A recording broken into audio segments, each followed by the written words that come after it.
Dawn of the Dead, the Romero picture, the end of civilization is one shot, the building turn it off. In Dawn of the Dead, the Zack Snyder, one shot also, this big pan.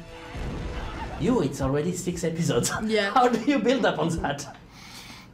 I think that the thing about, all the films you just referenced, the great thing, everyone sort of knows what the apocalypse is and what zombies are within the first reel of the movie, and I think what was interesting to Robert Kirkman, to myself, it's the same thing in the original show. In the original show, in the comic, you go from zero to apocalypse very, very quickly.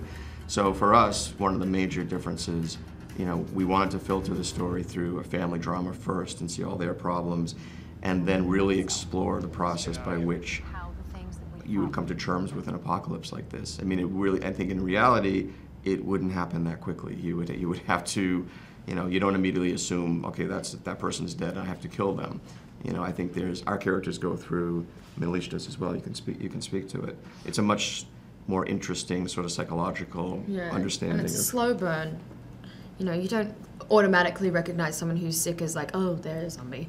It takes a little bit of time. We wanted to, first of all, figure out what it would be like to, somebody you had coffee with yesterday was trying to rip your throat out, and how would you respond to that? And then we also wanted to examine, in a crisis like this, what would be the steps of, what would the police do? What would what would the army do? When would those things come to bear? And they do. We get to explore, an actual reaction, on a military level to what's going on, and how do you contain a virus like this if that is indeed what it is.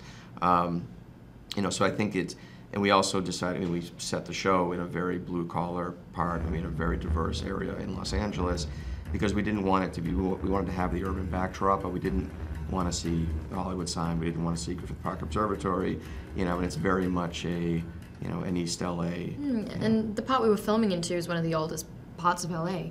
So it really is, it's a cultural melting pot, and it's the hub of regular people, but with a great history.